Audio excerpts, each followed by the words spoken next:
Okay, so moving ahead, let's try to understand why are we really here. So, as you might be knowing, a lot of companies' culture towards retaining employees have changed, right? Just a few days ago, I think we all got the news that Microsoft has decided to lay off close to 9,000 employees worldwide. Layoffs have become a regular trend these days, and a lot of companies are letting employees go. Now, if you think about companies like Google, Microsoft, Amazon, or any other company of your choice, most companies with such big names, they're absolutely not running out of money. Their priorities are shifting because of which the the way people's jobs are sometimes moving in, moving out, depending on the priorities of the company. And ever since ChatGPT really became a thing, the companies have started to surge a lot into the idea of generative AI. A lot of companies and a lot of things which could be done by humans before are now getting done by the AI, right? So this is something that we have all gotten to witness in the last few years, especially after ChatGPT really became a thing. Even today, when we have to write even the simplest emails, I think most of us would reach out to ChatGPT, right? So the whole concept about AI right now that I want to tell you is that it is not just a buzzword. It's really something that a lot of people have started to incorporate in real life. And if they don't, they will be left behind. It's very much like that. So it's like moving from bullock carts to moving to petrol diesel engines, something like that. Okay, so that is the kind of change AI is supposed to bring, and that's the kind of change that we engineers think it's going to do. So right now, most companies are trying to lay off the developers if they have completely adopted with AI copilots. A lot of jobs are getting replaced by the AI. Okay, and it's no surprise, and I think everybody knows that over here. Okay, so keeping that in mind, you can see that the industry has started to demand a small shifted skill set in order to move ahead. So most companies are looking that Gen AI skill into their job descriptions whenever they are looking for new employees. So I work in Intuit, and as an Intuit employee, when we create job descriptions, we also write a lot of Gen AI requirements. We have, sometimes we have a round which is specifically focused on how much AI related skill does this candidate know. Because going forward, AI is going to be an absolutely required skill. Very much like how, let's say, for example, how important Java could be in today's world. Something like that. If you have to be a good software engineer, maybe having a good amount of AI's requirement would be amazing. So, and it's absolutely wild, right? This is not a trend anymore. It's the new standard. Generative AI is now reshaping the whole economy, and India is also leading that way. Okay, so the program that we are going to talk about in some time, it's going to be an opportunity to be a part of that sort of a change. Okay, so it is absolutely, without a doubt, very clear situation that companies are moving towards AI. The trend is moving towards AI. Companies have started to adapt towards AI, and it's economically visible, it's technologically visible, and companies will choose that what prefers their business more. So that's how it's going to be. Okay, that's how it's going to be. So now, as software engineers, us as we as software engineers, where are we really heading? Where are we really heading? So if you think about it, the web developer's ally is not, how do I even say it? For example, as a web developer or as a software engineer, the ally AI is not going to replace any programmers. So there's something called as ally AI, which is very good at programming, but it's not going to replace real programmers. But programmers who will be using AI will actually replace those who don't use AI anymore. Okay, so such roles won't even did not even exist like 2 to 3 years ago, but today it's creating a lot of buzz. The salaries are very high, etc., etc. So you will be simulating how generative AI engineers builds today in this live session, is in this very live session that we are all a part of. Okay, so software engineering and a lot of different sort of roles have started to move and emerge. Something roles like applied AI and Gen AI roles, AI strategy and consulting, applied multi-agent systems, etc. cross-functional and emerging roles, and how software engineering, something that we have all been familiar with, how that has also started to incorporate Gen AI related stuff in itself.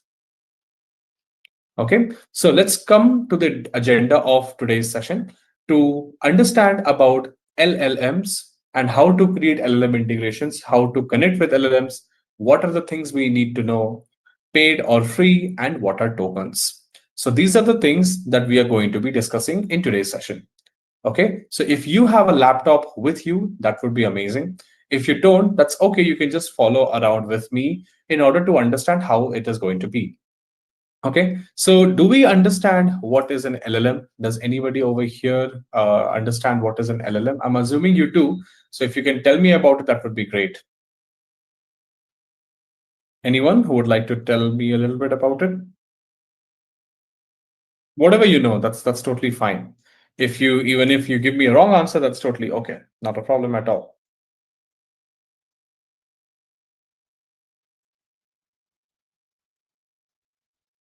Okay. So everybody's saying LLM is large language model. Okay. So what is large language model?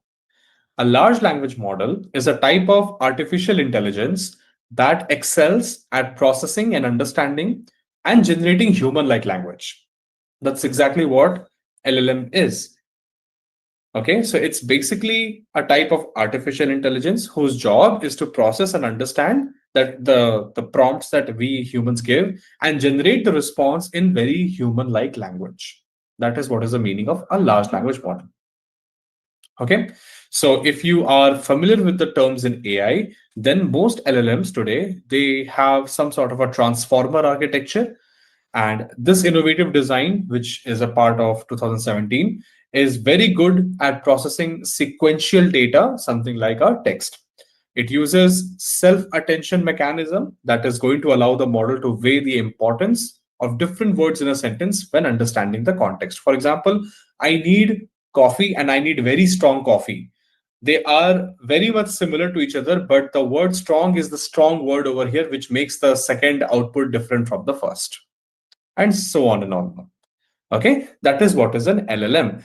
So in today's world, we get to use a lot of LLMs. So very popular LLMs would include something like ChatGPT, Google Gemini, Meta's Llama, Twitter's Grok, etc., etc., etc. So based on what I use on my daily day-to-day life, I think I use ChatGPT a lot and I use Google Gemini a lot. These two are my most used LLMs on an every single day. Now, imagine if you could integrate your application with something like this.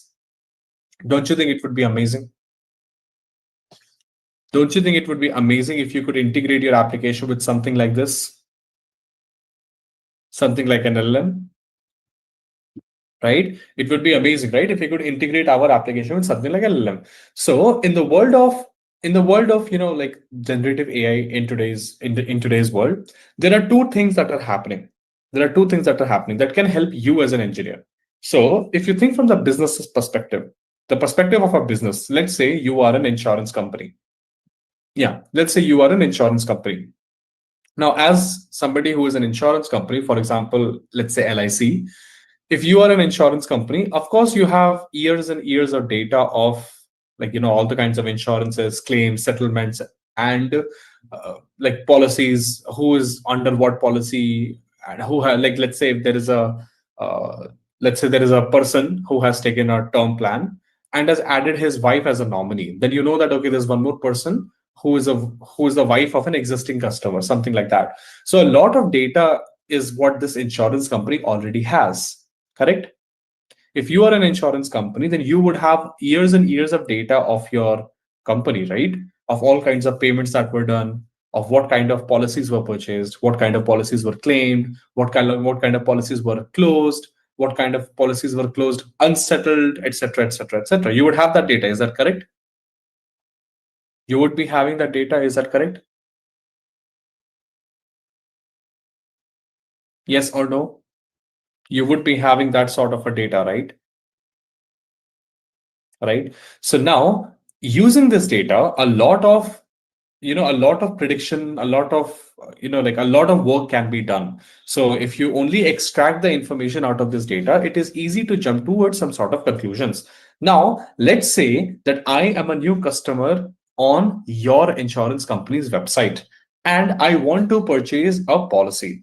I am very confused on what policy I want to purchase, therefore I need some sort of an help. Now you as an insurance company wants me as a customer to purchase the insurance policy ASAP because, of course, your profit. And I, as a customer, want that I get the policy which is the right for me. So I need to know which policy is right for me. Now, one thing I can do is take 1 to 2 hours of my time and invest that time in researching your policies, and then decide which one is better and which one is not better for me. Or I can ask somebody for help to help me decide what policy is better for me, right? In order to do this, most people would choose a second option. Now, if the second option is there, then I will need to ask someone, hey, can you please help me in figuring out what policy is correct for me? So you as an insurance company will need to have an insurance agent.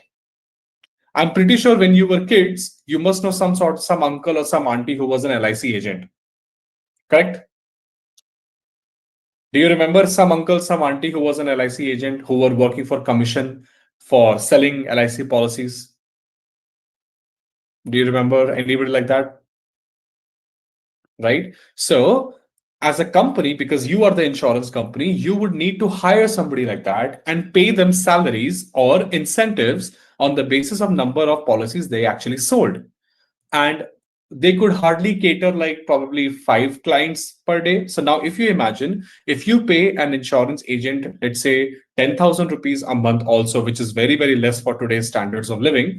If you just pay an insurance agent 10,000 rupees a month, and if you have hundreds of such insurance agents, you are paying 10,000 into 100 every single month. That's the amount of money you're actually giving out to people who are not even working as good as you might even imagine. But instead of doing this kind of an investment where you have people who are doing this work, what if using all the data that you already have with you, you could create a system that would tell the user what policy is right for them in a human like manner? So if you invest 10,000 multiplied by 100, whatever amount comes, if you invest that amount of money into creating an automated system like an AI system, like a Gen AI system, then don't you think it would be able to cater to much more number of people, whoever is able to visit your website, without any additional cost of incentives to these insurance agents? Don't you think so?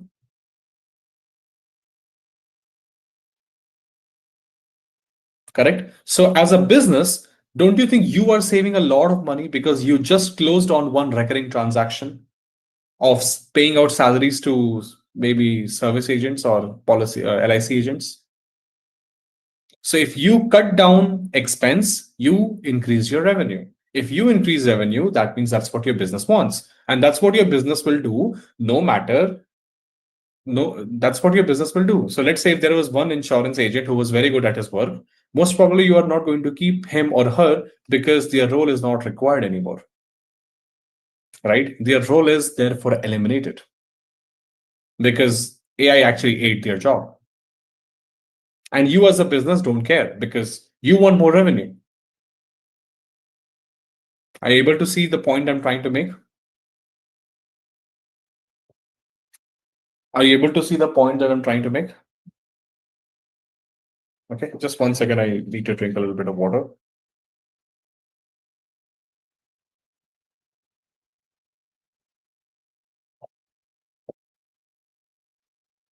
So that's what happens.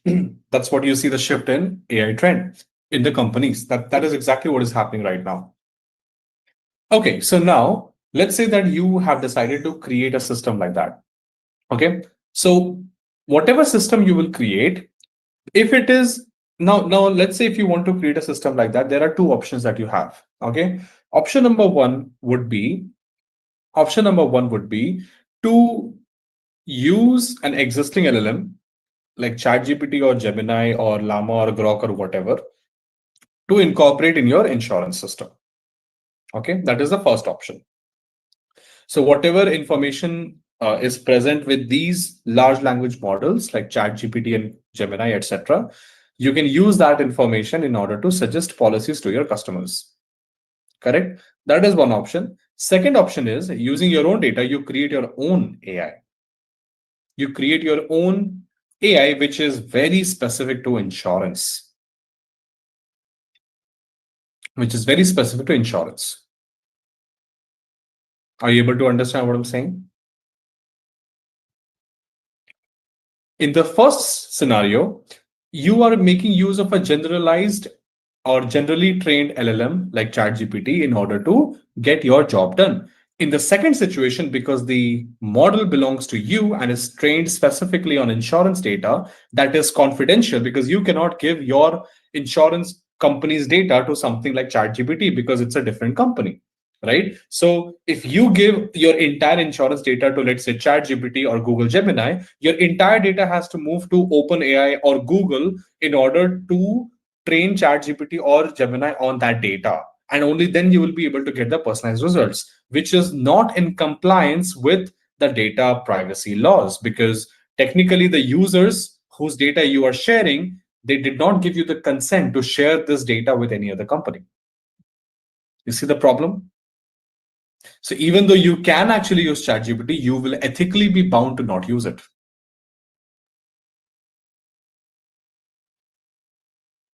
Are you understanding what I'm saying in this over here?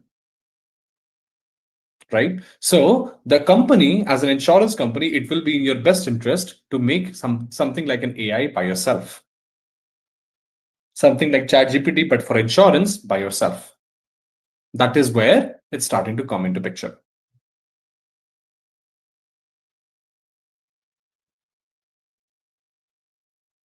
Okay.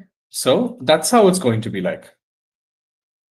Okay, that's how it's going to be like. So now, in this particular session, we are going to understand how we can create LLM integrations. So we are going to talk about the first part, that is connecting your system with an LLM like ChatGPT or something like that, and then getting information out of it. Sorry, and then getting the information out of it. So that's what we are going to do. Okay. So and this particular session, and everything that is going to be everything that I'm going to do right now, it is going to be like a sneak peek into our advanced certification in GenAI and multi-agent systems course. So today we are going to dive deep into the exciting world of where AI is not only generating content, but it also works collaboratively with us. Okay. So now let me switch my window. I think I was on. Yeah, this is the one. All right. Are you guys familiar with this tool that I have opened on my system? Have you guys seen this tool before? The one that is on my screen. Have you ever seen this before? Do you know what it is? Okay. So for people who are saying no, this is called as Google Collaborator or Google Colab, COLAB, Google Colab. It is a notebook like architecture. So first of all, this is called as Google Colab and anybody can access it. Second thing, this is a notebook style coding coding style. There's a notebook like coding style. So in a regular code, we have a file where we write a snippet of code and then we run it. However, in a notebook like in a style of notebook, what we do is we have cells. We have cells. For example, let me open a new notebook for you. Let's say if I click on new notebook, it will open a new section like that. Let's wait for it to open. I'm just trying to make you familiar with notebooks because if it's your first time. So, first of all, in this notebook, we write code only in Python. So if you're not familiar with Python, that's okay. But if you are, you will like it. Okay. So let's say if I write a Python code for a simple Python code, let's say a function.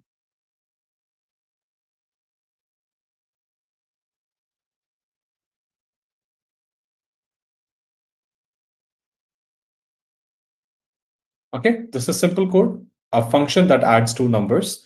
So now if I click on this button, that means when I click on this button, then this piece of code will be executed and it will be saved in the memory. So it will know what is the meaning of add two numbers. So if I run this code, it is now running. And when it turns to a tick mark, that means it has run. So this piece of code is now present. So now I will click on this block, this plus code, and I will see another cell coming up over here. Now, if I call this function, let's say print, add two numbers, and let's say if I write 5 comma 6, and if I press this, it will print 11. So you see that this add two numbers was present in a previous cell. This add two numbers was present in a previous cell, and I was able to call the add two numbers in a different cell. Right? So this is something you need to know, that every single cell is a part of your code.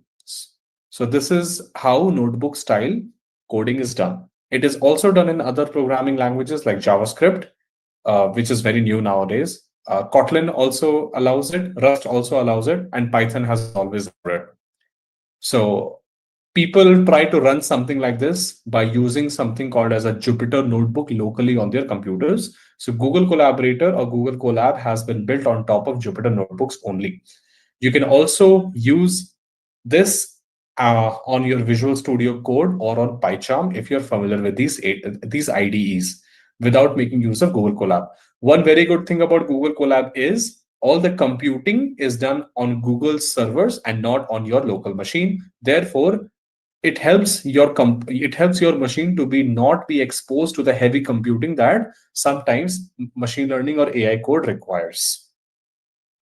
Okay, so this is what Google Colab is. And in the world of AIs and LLMs and blah, blah, blah, blah, blah, knowing a notebook style architecture or knowing how to write code in a notebook would be very, very important. So in case if that is something you have not seen before, I hope with the help of this file that is present on my screen, you're able to understand how it works. Is that okay? All right, let's go back over here.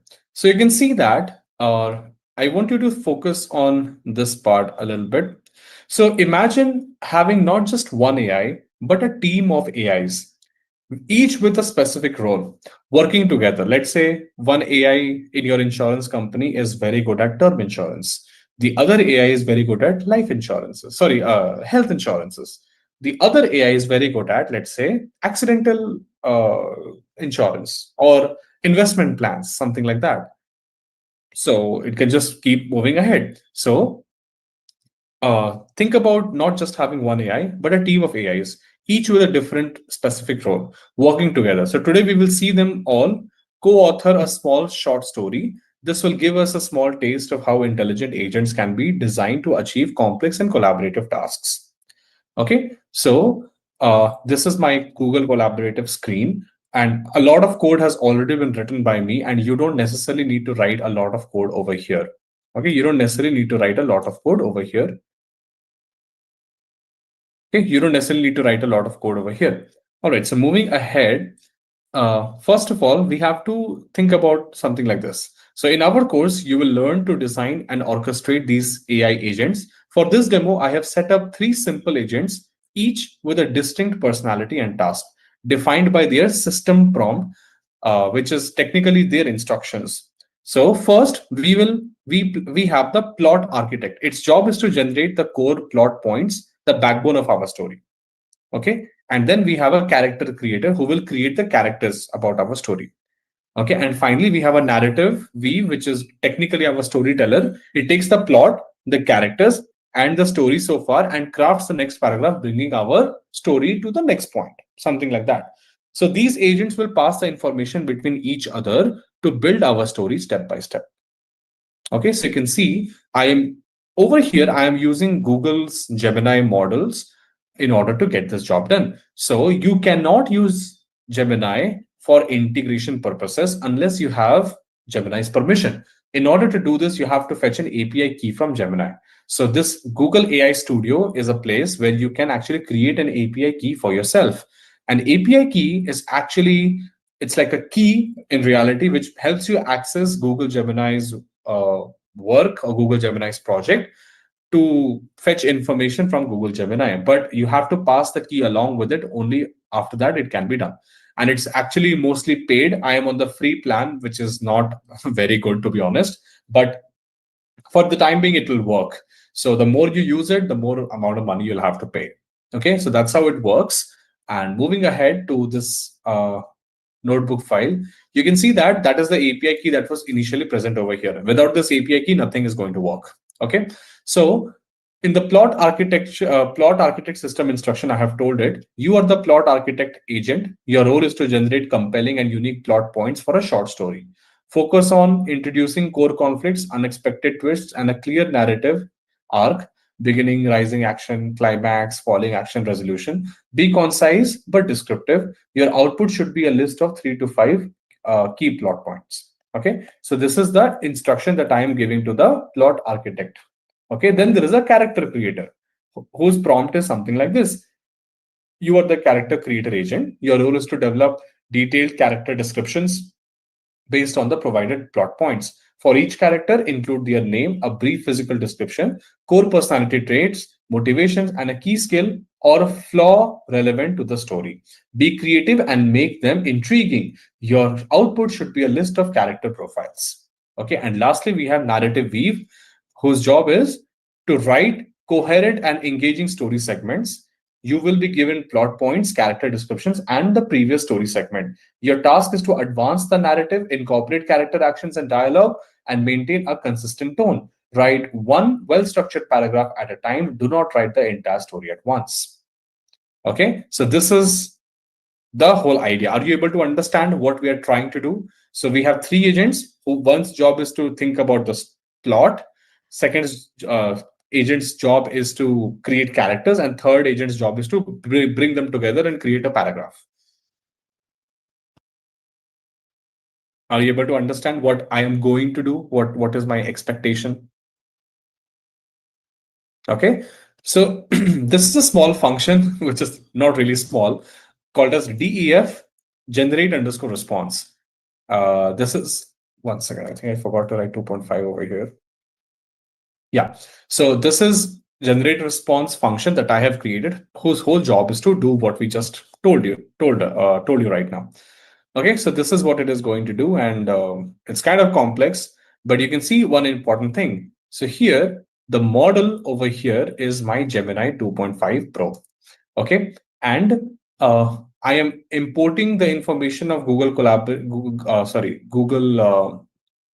Gemini over here. And after that, I was setting my API key. So now my project knows what kind of plan I have with Google. It has all the information of the Gemini calling that I'm doing, and therefore it can bill me accordingly.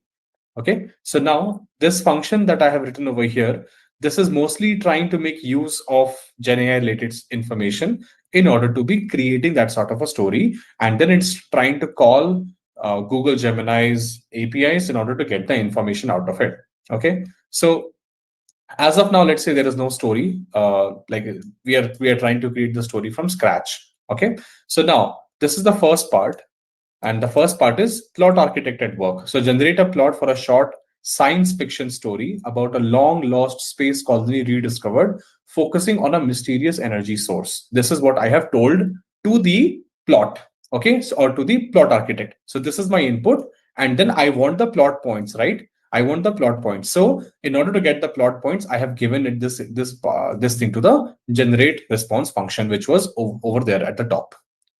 Okay, so now the instruction was the plot architect instruction, which is present over here, this one. So I have told the plot architect what it has to do, and I have also told the kind of input, the plot input that I want. Okay, and then I've given it the model name, and then I want it to give me the plot points. So now you can see over here the plot points.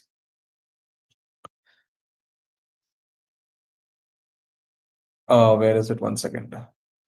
Plot architect. There's an error. Okay, fine. Let's try one more time.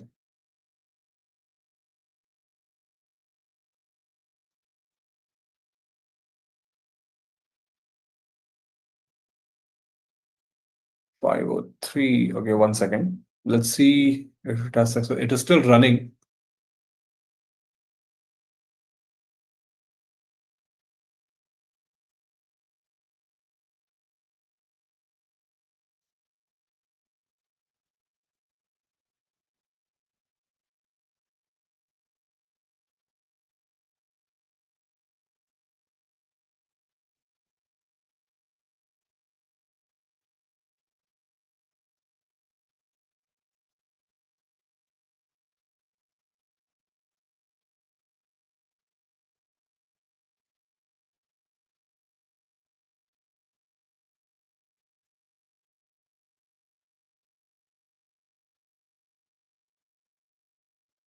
Okay.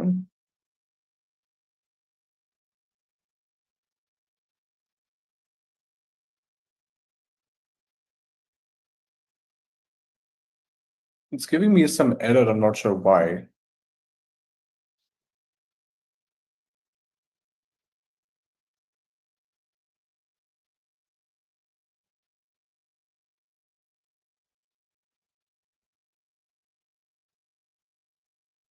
Just give me 1 second.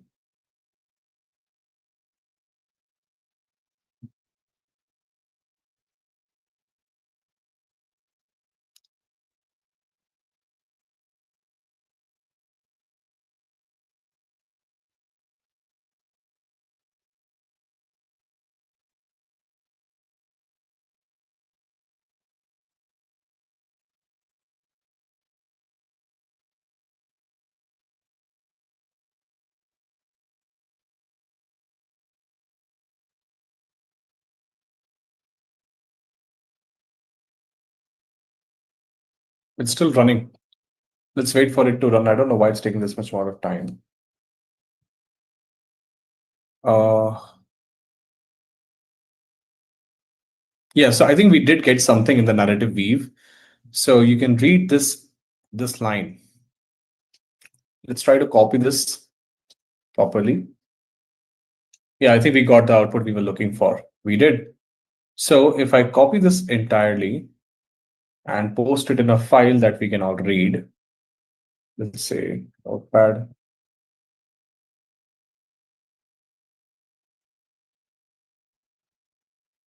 So you see what it has given. So look at it.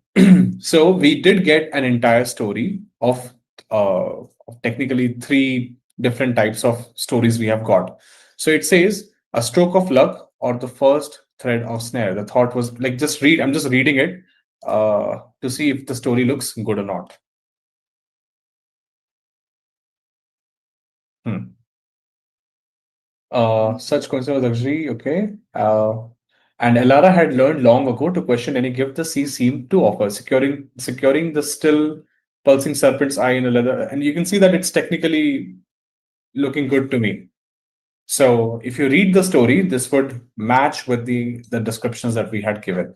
So if I go back, you can see that initially I wanted a space story which it was trying to have some sort of an error. But you can see that over the course of time, it was able to come and give you the next paragraph according to what was happening. So in the science fiction, it's mostly underwater kind of a science fiction. That is what we are able to see according to what we have seen over here. Okay. So we did get an entire story and we did get kind of like three paragraphs out of it on the basis of an AI agents where each AI agent was working differently, but where they were collaborating with each other to get information out of the system. Okay. Did you understand what we did? And we were able to successfully get the stories paragraph out,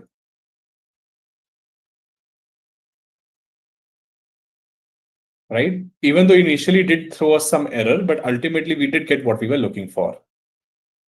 Correct? So this is how, or this is one of the very important things that we actually could do, or that we actually can do with the help of LLMs. So we can incorporate different type of LLMs also. So if I had the choice, I could have chosen ChatGPT to give me the character description and Gemini to give me the plot description or plot architecture, and I could have asked, let's say, Grok to create a narrative for me. I could have also done that if I wanted to. So these things can work as like magic in most cases and can get our jobs done like in a very nice manner. Okay. So the things that we need to know would mostly incorporate things like how to do these kind of connections and what are these API keys, how to make use of tokens. Now, I want to show you one very interesting thing. Let me just write Gemini token calculator or Gemini tokenizer online. So suppose if I write, hi, I am Shantanu.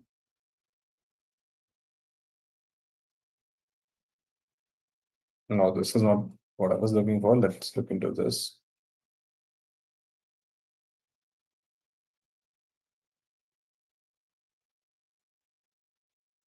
Hmm.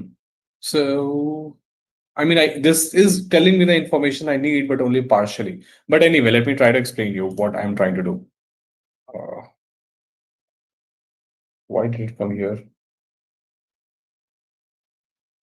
Not sure why that website opened suddenly, but anyway. So let's say, hi, I am Shantanu.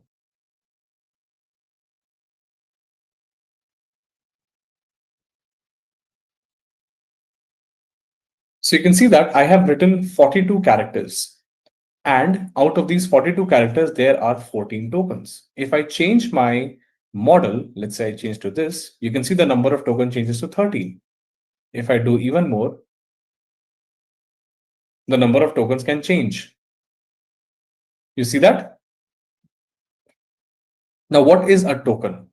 What is a token? A token is actually a word that any LLM understands. Okay, it's like a dictionary of, or it's like a word in the dictionary of an LLM. So every LLM has a different dictionary. So the number of tokens or the kind of tokens Gemini has that may or may not be the same as ChatGPT. I think I'll find a better tokenizer for ChatGPT. Let's say GPT tokenizer.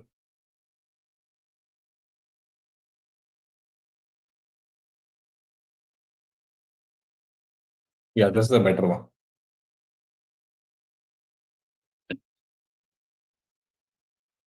So you can see. So every color is distinct is denoting one token. So high is one token, this comma is one more token, space I is one token, am is one token, and then it just keeps on happening like this. Okay, so what is each token? A token is actually a word that your LLM understands. It's like an LLM has a dictionary of its own, and whatever words are present in that dictionary, that is a token. Whatever words that are present in the dictionary, that is a token. So based on the tokens that are present in your prompt, it will try to understand what you are trying to say and therefore will give you the response, something like that. So this is what tokens is. The more number of tokens you use, the more amount of money you pay. That's the simple logic. The more amount of tokens you use, the more amount of money you pay. Apart from this, there are so many other pieces of concepts that are important in order to make your LLMs more efficient and effective. But that's what it is. So if the CEOs of Google, Microsoft, and OpenAI say this in the next industrial revolution, the question here is not really that if you should learn AI, it's about when you should learn AI, right? And the answer is yesterday. So yeah, let's talk real for a minute. So how many of you, so many of you are actually inspired by what AI can do. But let's not sugarcoat what lies ahead if you choose to do this alone. So the brutal truth is even motivated developers drop off because they're just overwhelmed because it's a lot of work suddenly. So imagine if you're in the industry for like 5 years, 6 years, 7 years, and suddenly you have to learn a new skill that you have zero idea about, along with managing your own work. It's difficult. It's not that easy. And then many people would give up on this. But what I want to assure you that it's absolutely possible. Okay, so everything you just saw today maps directly to the module in our program. So if you're really serious about making this as your career direction, do not try to wing it alone.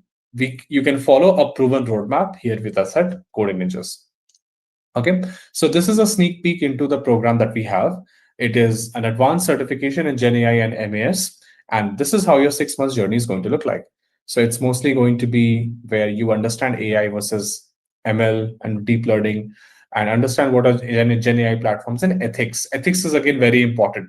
Okay, real world API world prompting using LLM API is something that I was doing right now. Handle responses, manage API keys, something that I was doing right now. Debug outputs, etc. Okay, then you move into NLP, introduction to RAG, advanced RAG, AI agents, something that I was doing right now, and deploy and orchestrate. Okay, so it is very beneficial for you. It's only for 6 months of time. That's how it's spread into. You can learn it live on Saturdays and Sundays, and you will also have great AI powered doubt support and a success partner to help you with all of your queries and doubts. Okay, so what are the next steps? This is a structured part that you won't find on YouTube or anywhere else. If you're not sure yet about taking this, you can just fill up the form and talk to the team, decide later, but let's not delay it. Okay, so let me share that form with you. Allow me one small moment. I think I have it with me somewhere over here. Yeah, I got it. So please fill up this form if you find this interesting. Let me share this with everyone. Here it is. So you can fill up this form and book your one-to-one expert call right now. You can use the code mentor30 for up to 30,000 rupees off as a scholarship, which will be valid for 24 hours of this form sharing. And now I would like to open the podium for live for any questions and answers. If anybody has any questions or any answers, please feel free to ask me those questions. I would really appreciate if you can put these questions on the Q&A section rather than the chat. So if you have any questions, please ask me in the Q&A section of this Zoom meeting.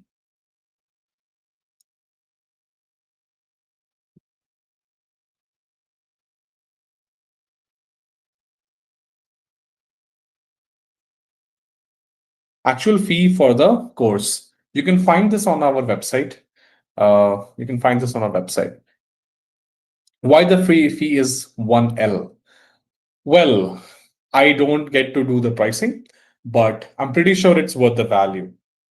For the next 10 years, being in the Java developer is good or AI?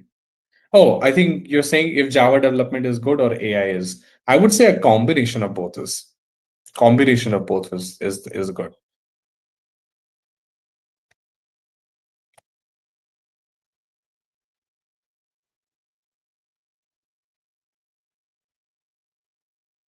I am from Node.js background, started with GenAI and RAG. Would you advise me to learn GenAI via Python or what? I mean, I would because it's Python's game. So if you know JS, I don't think you'll find Python that difficult. What skills should a developer or engineer learn to work with GenAI tools? LangChain, RAG, deep learning, and other ML techniques. AI can be done C++. I don't think so. How helpful for embedded domain? For embedded programming, I think it can be informative, right? Because you can create small models and put it on smaller devices and embedded programming and then get a lot of info out of it, especially in research.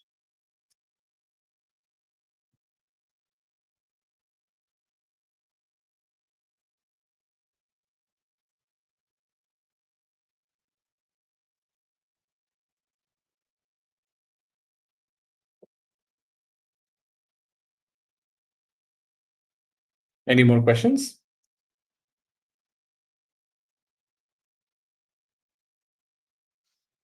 I see one question, which is like, what kind of skills would be needed? I think I just told you about RAG, LangChain, uh, and other machine learning kind of tricks. Python would be very beneficial, definitely for sure. How can this course benefit Java backend developer? See, Java backend developer, if you are that Java backend developer, that's great. But imagine if you have to be dependent on some sort of AI tools in order to write your backend. For example, that insurance thing I told you, right? So if your insurance agent is suggesting some sort of uh, policies to the customer, then how these policies will be fetched and present in the system, maybe that's something you can do by writing in Java backend. Can you share the demo code that you presented? I'm not sure how I can share the IPyNB file over here, but Let me see if I can do something about it. Can be done with JS. Many things can be done with JS. Some things cannot be done with JS. Will the program teach how to build AI agents, and would it teach how to become an AI generalist? Yes, it would. How to use AI and generative AI in embedded developer? I've already answered this question.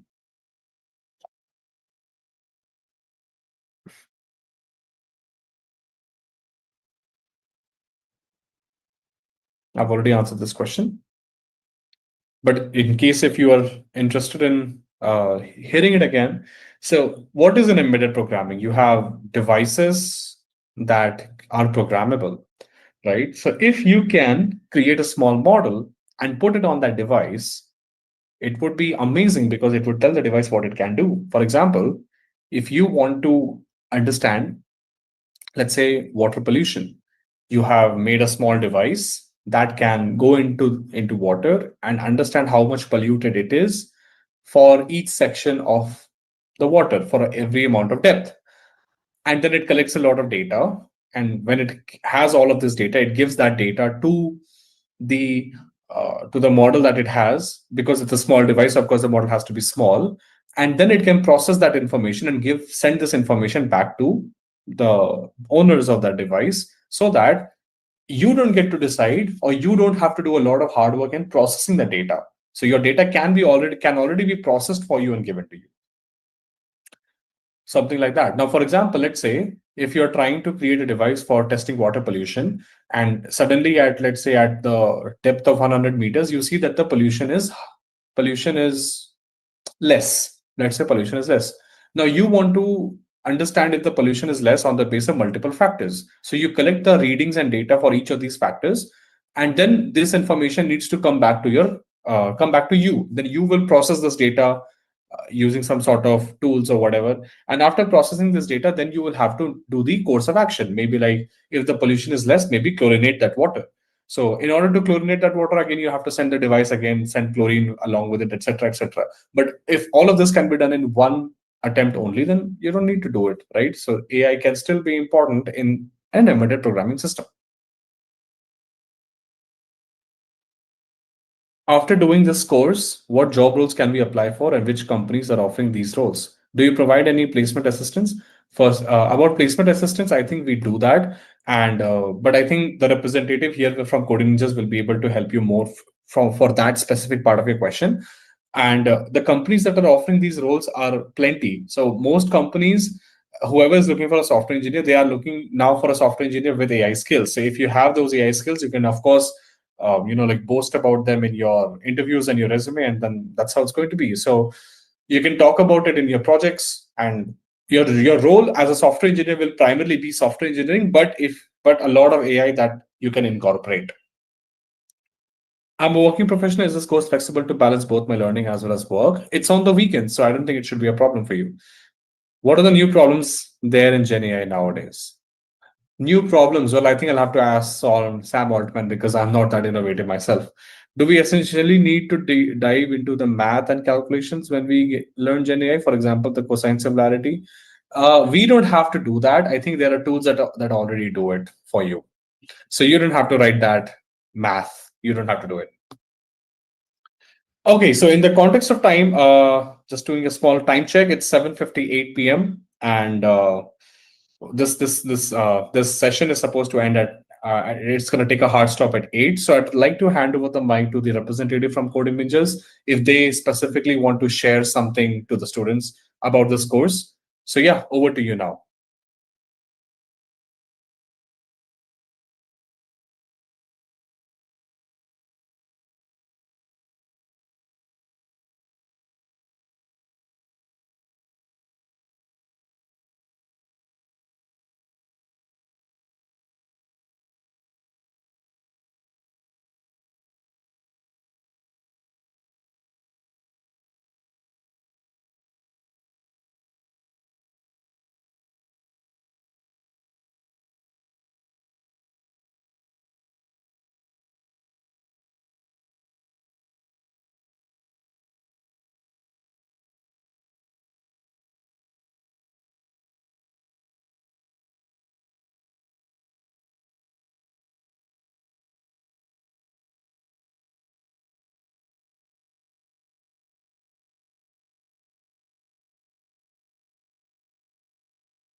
Okay, so first of all, thank you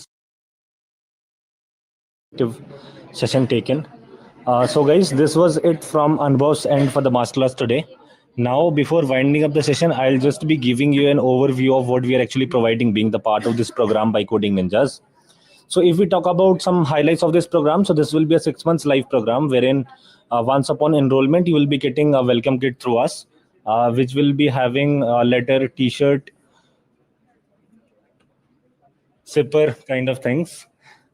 You will have your orientation done from IIT Mandi, and you'll be getting some guest lectures that too from IIT Mandi itself. Once upon successful completion of the program, you will have a 1 day campus immersion for certification ceremony. 10 plus GenAI projects to work upon your skill sets, to practically implement, to sharpen your skill sets, whatever you have learned being the part of this program. 24 by 7 AI support so that you can clear all the doubts and queries, whatever you have then and there in the portal itself.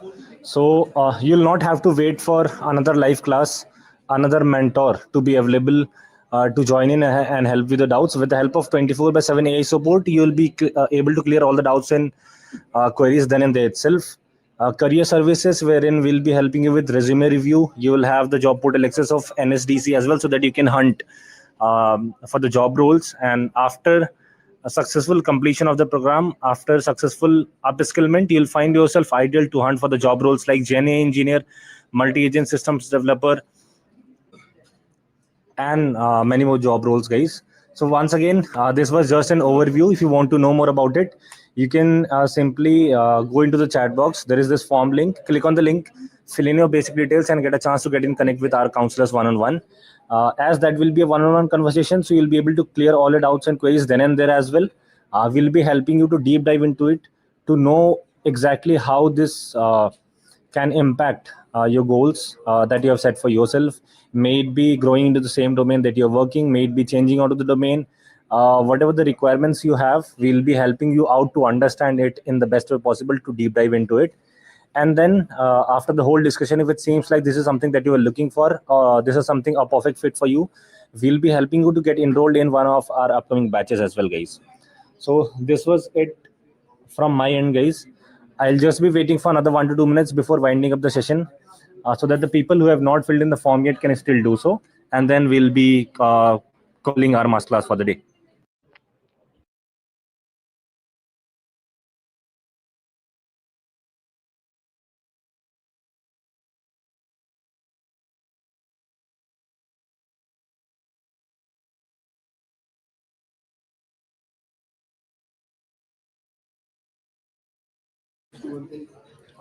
Okay, so once again, thank you so much for your lovely participation into the masterclass, guys. We hope to see each and every one of you in our upcoming batches for the program itself. Till then, best of luck, guys. The masterclass is over now. Good night.